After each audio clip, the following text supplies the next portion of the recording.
Bonsoir à tous. À la une de ce journal, qui sera sur la ligne de départ dans cette course pour la présidentielle prévue en octobre 2018? Le Conseil électoral doit dévoiler en ce début de semaine la liste des candidats qui répondent aux critères prévus dans le code électoral. Les différents postulants retiennent leur souffle avant la grande bataille électorale. Alors que la mission d'inspection de la Confédération africaine de football est d'ores et déjà à Yaoundé, les pouvoirs publics mettent le pied sur l'accélérateur des différents chantiers des infrastructures sportives destinées à abriter cette CAN de football prévue en 2019 au Cameroun. Nous ferons le point en ouverture de ce journal.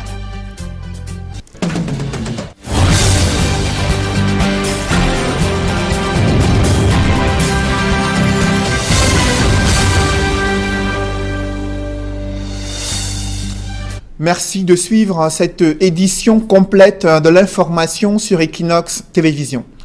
À 4 mois du délai de livraison du nouveau stade Omnisport d'Olembe, le gros œuvre est presque achevé. L'entreprise prestataire s'active à la pose de la toiture du stade Paul Biya. C'est le constat que font nos reporters Joël Essenge et Marcelin Gansop au moment où la mission d'inspection de la CAF est d'ores et déjà à Yaoundé. Reportage. C'est une cuvette d'Olembe en pleine ébullition que les inspecteurs de la CAF vont visiter dans les prochaines heures.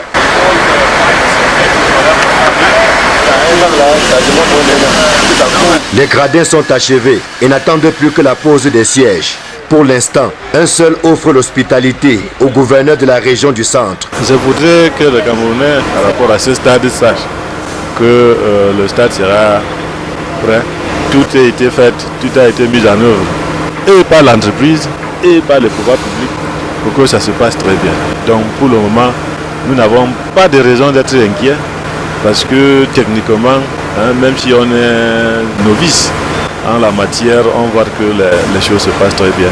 Qu'il s'agisse de la tribune présidentielle, de la toiture, que des deux stades annexes, il y a eu des avancées notables depuis le dernier passage du comité de site.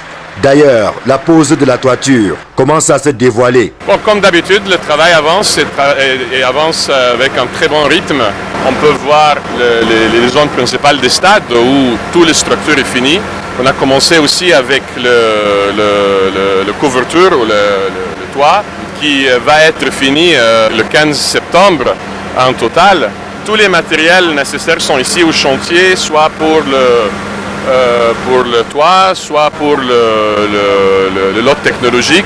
Moins d'un an nous sépare de la CAN 2019 et alors que la mission d'inspection de la CAF est dans nos murs, le groupe Pichini promet que les délais seront tenus. On va continuer avec ce rythme de travail, on va continuer à travailler jour et nuit, on va toujours continuer à augmenter les numéros de personnel et matériel plus que le nécessaire même, parce qu'on va toujours travailler pour finir ce stade pour la fin de décembre, pour le 28 décembre 2018. C'est un chantier en pleine ébullition qui nous accueille à quelques heures de la visite d'inspection de la Confédération africaine de football. Le groupe Pichini rassure, ce stade sera livré dans les délais et donc il ne devrait pas avoir d'inquiétude par rapport à la capacité du Cameroun d'organiser la CAN qui pointe à l'horizon. Ici, le stade Paul Biya d'Olembe, Joël Essenge, Marcelin Gansop, Equinox Télévision. En plus de ce stade, c'est tout un complexe sportif et hôtelier qui se dessine à Olembe, non loin de Yaoundé. Le directeur général de l'entreprise chargée des travaux a tenu à faire le point sur ces infrastructures qui sont en cours de réalisation. Je vous propose de l'écouter. Maintenant, dehors du stade, aussi, on a très bien avancé au niveau de stade annexe, au stade d'entraînement. Et dans les deux stades d'entraînement, les zones de vestiaires et tribunes sont plus ou moins finies. Les heures de jeu, ils ont bien avancé et aussi l'infrastructure à l'extérieur. Si on parle de travail VRD, on parle des services électriques, anti-incendie, hydrosanitaire, c'est bien avancé. Là-bas, où il y en a les stades d'entraînement, c'est plus ou moins fini. Et au niveau du stade principal, on va finir tous ces travaux d'infrastructure pour le 15 septembre 2018. Bon, on avance dans toutes les zones, aussi au centre commercial et à l'hôtel, qui sont des zones annexes aussi. On a bien avancé. La structure du centre commercial va être finie totalement la semaine prochaine et la structure de l'hôtel une semaine après ça. Aussi, le travail de façade va commencer le fin de ces mois et ça va être complété dans 2 mois. Toujours dans ce chapitre sport, ils sont 2 anciens footballeurs de haut niveau international recrutés pour encadrer les Lions indomptables, Clarence Seedorf et Patrick Kluivert, 2 techniciens néerlandais qui ont écrit les plus belles pages de l'histoire des grands clubs de football européens. Des précisions avec Élisée Bokba et Ike Cyril. Né le 1er avril 1976 à Paramaribo, Clarence Seedorf, qui a débuté sa carrière de footballeur à l'AS 80 et au Real d'Almere, explose véritablement à l'Ajax d'Amsterdam aux Pays-Bas où il évolue de 1986 à 1995. Sa carrière le conduira par la suite à Sampdoria de Gênes en Italie, au Real de Madrid en Espagne, à l'Inter de Milan et au Milan AC, une fois de plus en Italie. Après un détour à Botafogo au Brésil, il raccroche ses godasses en 2014. Au total, Clarence Seedorf dispute entre 1992 et 2014 889 matchs en club et inscrit 135 buts. Avec la sélection nationale des Pays-Bas de 1994 à 2008, Clarence Seedorf dispute 87 matchs pour 11 buts. En termes de palmarès, Seedorf remporte 4 Champions League européennes avec 3 clubs différents. Ajax d'Amsterdam en 1995, Real de Madrid en 1998, Milan AC en 2003 et 2007. À la fin de sa carrière de joueur en 2014, l'ancien milieu de terrain entame celle d'entraîneur la même année par le Milan AC. Il ira ensuite à Shenzhen FC de Chine en 2016, puis au Deportivo La Corogne en Espagne en 2018. Clarence Seedorf est âgé de 42 ans lorsque le ministre des Sports et de l'Éducation physique annonce son recrutement comme sélectionneur des Lions indomptables du Cameroun. Son adjoint et non moins compatriote Patrick Kluivert est lui aussi âgé de 42 ans. Né le 1er juillet 1976, il a également écrit les belles pages de l'Ajax d'Amsterdam et du Milan AC. Il jouera ensuite pour le FC Barcelone, Newcastle United, Valence, PSV Eindhoven et Lille Olympic Sporting Club en France où il met un terme à sa carrière en 2008. Patrick Kluivert, c'est 475 matchs en club et 205 buts. Attaquant féroce, il dispute 79 matchs avec l'équipe nationale de Hollande et inscrit 40 buts. S'il s'est reconverti en entraîneur après avoir été joueur, il fait également de l'administration. Au moment où le ministre des Sports et de l'Éducation physique annonce sa nomination comme coach adjoint des Lions indomptables, Patrick Kluivert est directeur du football du Paris Saint-Germain en France.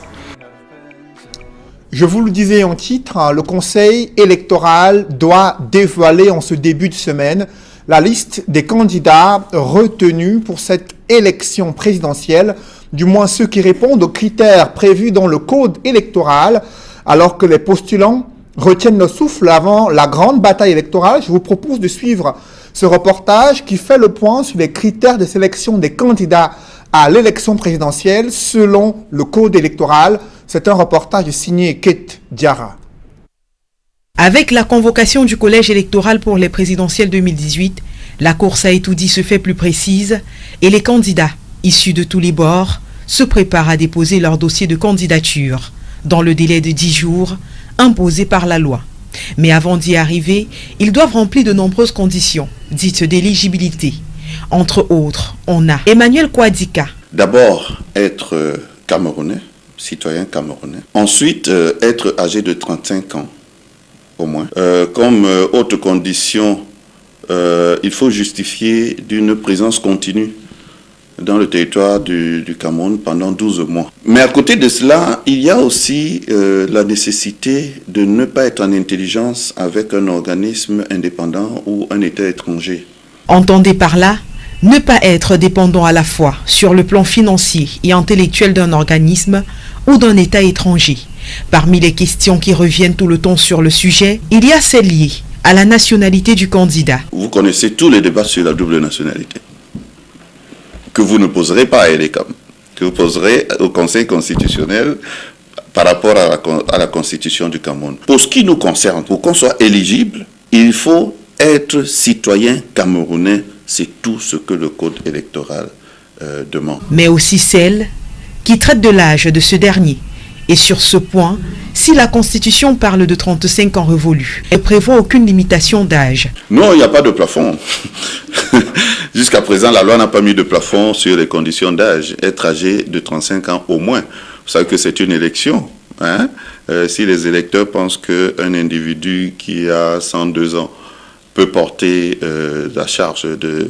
C'est eux qui décident, c'est les électeurs seuls qui décident. Une fois le cap de l'éligibilité passé, le candidat doit se rassurer que les éléments constitutifs du dossier de candidature soient présents afin que sa candidature ne soit pas rejetée. Parmi ceux-ci, on a une déclaration de candidature, une lettre d'investiture délivrée par son parti politique ou à défaut les 300 signatures demandées en cas de candidature indépendante. Il y a également une déclaration sur l'honneur, un extrait de l'acte de naissance, pour ne citer que cela. Ces éléments sont contenus dans le code électoral et permettent que le dossier soit complet.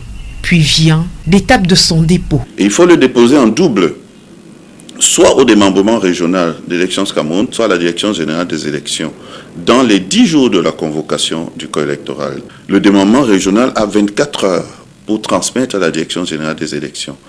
Au niveau de la direction générale des élections, dans les 10 jours, les dossiers sont donc transmis au conseil électoral qui les analyse et qui, à 60 jours de scrutin, publie la liste validée des candidats qui vont compétir.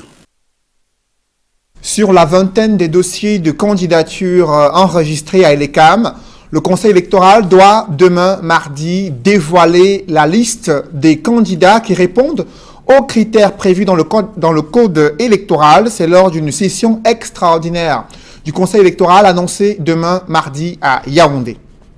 Parlons de ces campagnes de sensibilisation sur le VIH-Sida qui tendent à s'essouffler au regard du taux de prévalence qui touche de plus en plus les jeunes âgés de moins de 25 ans. À peine 75 pères éducateurs ont été mobilisés pour sensibiliser les jeunes de toute la région du littoral sur les méthodes de prévention contre le VIH-Sida. Des précisions avec Juline Guignondé et Mitterrand Dame. Le taux de prévalence du VIH-Sida en nette progression chez les jeunes dont l'âge varie entre 15 et 24 ans. Révélation faite par les responsables du Comité national de lutte contre le sida pour le littoral. C'était lors du lancement de la campagne baptisée Vacances sans sida, rendue à sa 16e édition à Douala. Dans la région du littoral, tout récemment, on nous a annoncé par une étude de Campia la baisse du taux de séroprévalence au niveau du Cameroun. Le taux de séroprévalence est passé de 4,3 au niveau national à 3,4 à ce jour. Mais, je vous dirais, la tranche des jeunes qui va de 15 à 24 ans, ce taux de prévalence est encore élevé. Sur les 10 infections que nous pouvons avoir, dans cette tranche d'âge, nous avons 6 infections. Et les jeunes filles sont les plus vulnérables. Donc nous exerçons les jeunes à un comportement responsable, à un bon usage d'utilisation du préservatif, à l'abstinence et à la fidélité à un seul partenaire dont on connaît le statut sérologique. Si la courbe semble avoir baissé sur le territoire national, il n'en demeure pas moins que des mesures doivent être prises pour freiner la propagation du VIH-Sida en milieu jeune. C'est dans ce sens que 75 pères éducateurs ont été formés afin de sensibiliser cette couche la plus exposée au VIH-Sida. Il y a eu 75 pères éducateurs qui ont été formés et qui devront, n'est-ce pas, se déployer dans la région à l'effet de procéder à la sensibilisation et à l'éducation des jeunes quant aux mesures qui sont prises dans le cadre, n'est-ce pas, de cette lutte. Ces mesures impliquent la participation de tous les acteurs, y compris les jeunes eux-mêmes. Et il a été assigné à ce père éducateur d'éduquer au moins 35 000 jeunes filles pour le compte de cette année et 25 000 jeunes garçons. Une tâche qui certes ne semble pas facile, mais permettra aux pères éducateurs d'informer les populations sur les méthodes de prévention. En tant que père éducateur, nous sommes censés sensibiliser la population. Ils doivent connaître leur statut sérologique et ils doivent savoir que la sensibilisation est gratuite, la prise en charge est gratuite, le médicament est gratuit. La 16e édition de Vacances sans sida a été placée sous le thème « Génération Android ». Cliquons sur le dépistage du VIH-Sida. L'autre visage de la guerre contre le terrorisme, c'est l'impact économique sur le secteur de l'hôtellerie et l'artisanat à l'extrême nord du Cameroun. Vous allez le voir, des artisans qui ont choisi d'abandonner leur activité faute de tourisme et de touristes à l'extrême nord du Cameroun, une situation qui ne cesse de se dégrader depuis de nombreuses années. Des précisions avec Amadou Daïrou et Gladys Sidier. L'extrême nord est la région de l'artisanat par excellence. Mais le secteur se meurt à cause de la guerre contre Boko Haram entamée en 2014. Les touristes se font rares et les artisans sont pour la plupart découragés. J'ai fait dans l'artisanat de reproduction et comme dans tous les secteurs de l'artisanat, il y a eu d'énormes difficultés parce que plus les frontières sont fermées. Le Nigeria ne passe pas, même des déplacements, même dans les zones frontalières, il n'y a pas de mouvement. La lutte contre Boko Haram a empiré la situation économique de cette région. L'artisanat est désormais relégué au second plan, même si certains passionnés ne lâchent rien et proposent leurs articles dans les différents marchés. Ces artisans, qui évoluent tous dans le secteur informel, ont récemment pris part à un séminaire de formation organisé par le Fonds national de l'emploi. Autour du thème « La formalisation des unités de production artisanale, gage de la croissance économique locale ». L'artisanat est malade, on peut le dire, parce que la majorité des artisans ou la majorité des gens qui exercent dans l'artisanat de services, l'artisanat d'art et l'artisanat de production sont sur le secteur informel. Quand on est sur un secteur informel, c'est-à-dire quel que soit le cas, on rampe sur le même pas, on n'évolue pas. Donc, il faudra que la mentalité même d'abord des artisans change. La mentalité du pouvoir public qui accompagne les artisans, accompagne des personnes mûres. Nous avons dans un premier temps constaté que eux-mêmes, les artisans, d'une part, se font négliger, se négligent eux-mêmes. Se négliger veut dire quoi? Avoir quelqu'un qui a un fort potentiel économique, malheureusement ne le met pas en valeur, malheureusement ne se fait pas connaître. Il reste toujours dans l'informel. Alors qu'ils peuvent fabriquer des produits, les labelliser et puis évoluer. Des propositions de solutions en vue de la relance de l'artisanat dans la région de l'extrême nord ont été faites. Il ne reste plus qu'à les mettre en application et espérer de meilleurs rendements. La colère des ouvriers gronde dans une exploitation agricole située en Banjok. Après avoir récolté le cacao sur plus de 10 hectares de culture, ils dénoncent le non-paiement de leur rémunération, pourtant fixée à 250 000 francs CFA. Des précisions avec Charles Melingui et Marcelin Gansop. Dépités et ne sachant à quel sein se vouer, ce groupe de jeunes pygmées décide de quitter le village Niassi, en Banjok, direction leur campement à Mindourou, dans la région de l'Est, d'où ils sont partis le 9 mai 2018. Ces pygmées estiment avoir été abusés par leur patron, François Manga, ici représenté par le sieur Zimbassi, recruté le 31 mai dernier pour défricher et récolter 10 hectares de cacao. Grande a été leur surprise qu'à la fin des travaux, 2 hectares supplémentaires leur soient imposés sans qu'ils n'aient perçu la rémunération de 250 000 francs CFA qui leur avait été promise. Quand on est arrivé, ils nous avaient montré 10 hectares. Et ici, là, c'est 10 hectares. Maintenant, quand on finit de défricher tous les 10 hectares, il dit que c'est 4 hectares Il veut que vous défrichez encore combien d'hectares?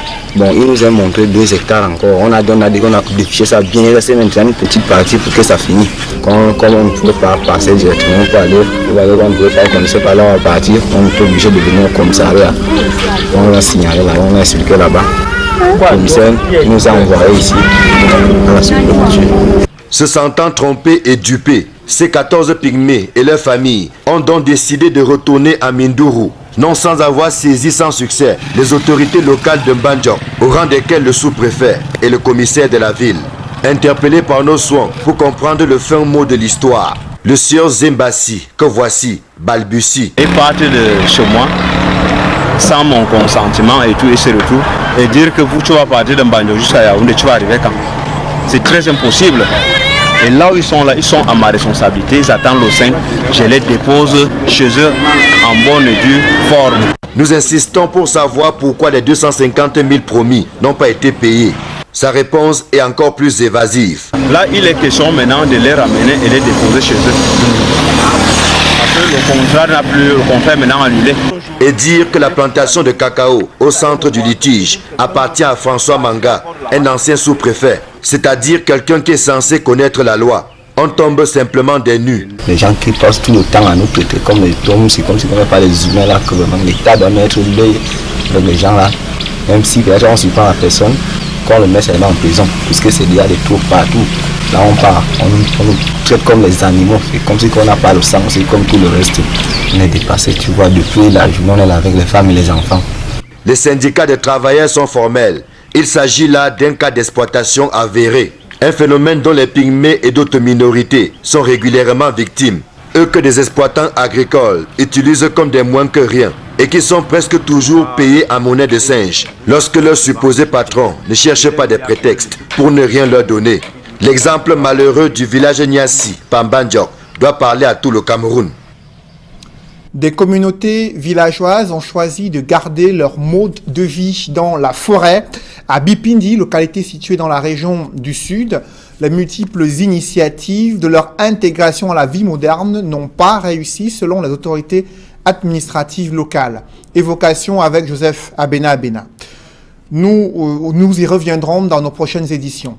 Dans l'escale internationale, il reste moins de 72 heures pour Joseph Kabila et ses partisans de présenter le dossier du candidat du parti au pouvoir à la prochaine élection présidentielle. Pendant ce temps, Moïse Katumbi multiplie les actions pour rentrer en République démocratique du Congo afin de lui aussi de déposer son dossier afin d'être dans cette course pour la présidentielle à Kinshasa. On fait le point avec Eric Martial Djomo.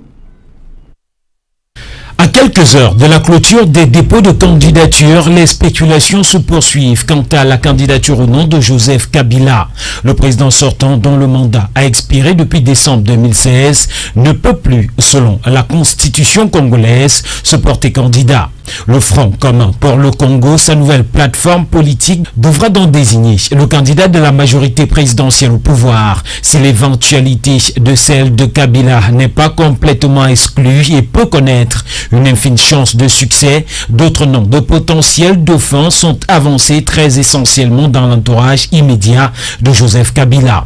En face, ça se bouscule dans les rangs de l'opposition pour cette élection présidentielle du 23 décembre prochain. Certains comme Jean-Pierre Bemba ont déjà déposé leur dossier à la CENI, la Commission électorale nationale indépendante. Vital Kamerhe, arrivé 3e en 2011 derrière Kabila et Étienne Tshisekedi, a lui aussi déposé le sien. Moïse Katumbi, quant à lui, n'arrive toujours pas à regagner la République démocratique du Congo pour la cause. Selon ses soutiens locaux, les autorités actuelles multiplient des stratégies pour empêcher le retour de ce candidat sérieux à la présidentielle de décembre prochain, ce qui n'exclut pas que ses partisans déposent son dossier de candidature malgré cette absence physique au pays.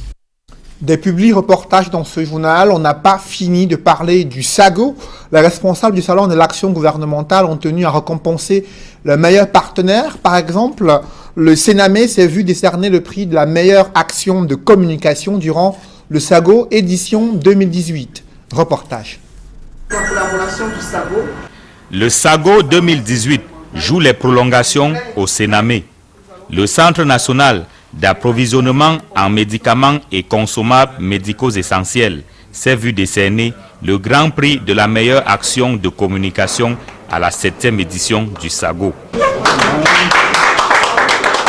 Au village du SAGO, à l'esplanade du Palais polyvalent des sports de Yaoundé, le stand du Sénamé était particulièrement animé et accueillant. La Sénamé, c'est un outil qui a été mis en place par l'État du Cameroun afin de permettre aux Camerounais d'avoir accès à des médicaments de qualité et à des prix raisonnables. C'est-à-dire le rapport coût-qualité, nous voyons à cela.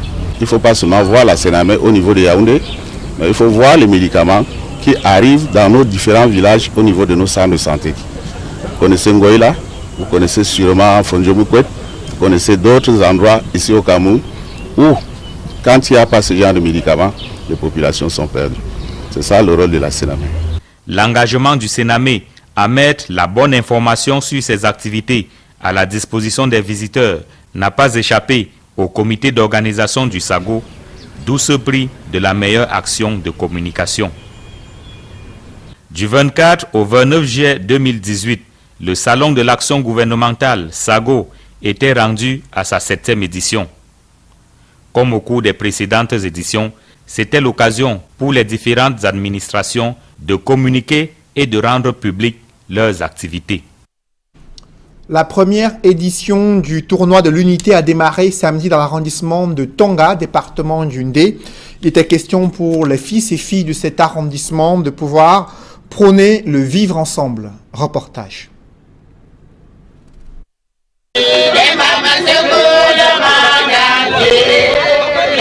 Au patronage du sous-préfet de l'arrondissement de Tonga, dans le département du Ndé à l'ouest du Cameroun, qu'a démarré samedi dernier la première édition baptisée Tournoi de l'unité de l'arrondissement du même nom. Une initiative d'un fils du terroir, M. Tchumke Clovis. En prélude au coup d'envoi des rencontres de football, une marche de l'unité s'est déroulée dans les différentes artères du centre urbain de Tonga. Occasion de célébrer l'unité nationale qui trouve ses racines dans la date du 20 mai 1972, comme l'a si bien précisé son promoteur, M. Tchumke Clovis. Et compte tenu aussi du thème de la fête de l'unité, à Tonga on trouve des anglophones, à Tonga on trouve des petits, à Tonga on trouve des bassins. Donc j'ai trouvé que par Tonga, on peut lancer un exemple pour que tout le pays suive. L'après-midi prévoyait le démarrage proprement dit de ce tournoi de football. Plusieurs invités de marque y ont effectué des placements afin de vivre les temps forts d'une grande première dans l'arrondissement de Tonga. Des artistes musiciens du département du Ndé, alliant leur voix grave au son exotique de cette partie du pays, n'hésiteront pas à plonger les mélomanes dans une ambiance des grands jours.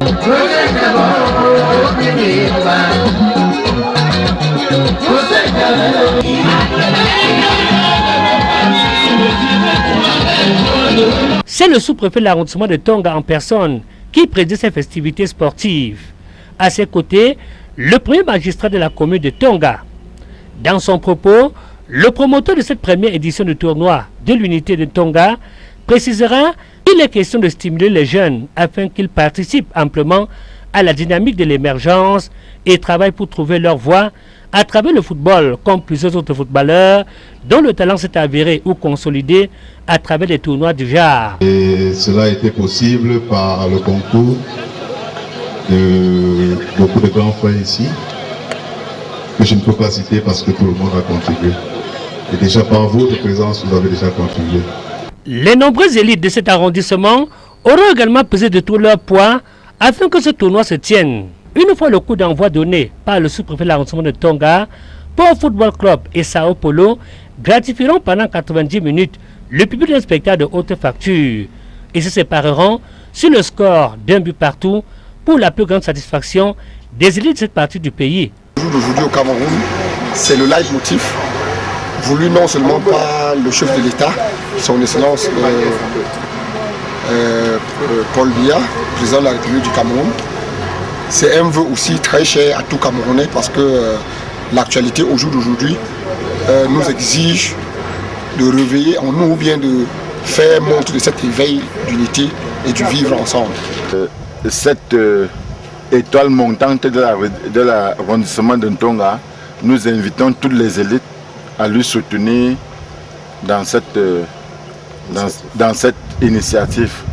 Il est également rappelé qu'en prélude au coup d'envoi de cette rencontre, l'on a assisté à un imposant défilé des différentes formations devant prendre part au dit tournoi, entièrement équipé de maillots, chants et bas par le promoteur. La grande finale aura lieu le 25 août 2018, toujours à Tonga. Mesdames, Messieurs, c'est la fin de ce journal. Merci de l'avoir suivi. Juste après cette édition du 20h, retrouvez Serge Alain Autou et ses invités pour le débrief du 20h. Serge Alain, Equinox Info Soir se poursuit. Voilà, Cédric Nouffelé, on va revenir sur cette décision du ministre des Sports et de l'Éducation physique, Pierre-Ismaël Bidoumpat, qui, samedi dernier, désigné, on va le dire comme ça, Clarence Seedorf et Patrick Kluivert comme entraîneur national et adjoint à la tête des Lions Indomptables. Ce tandem venu du Suriname. Effectivement, deux Néerlandais dont l'histoire de leur performance en tant que footballeur et aussi quelque peu entraîneur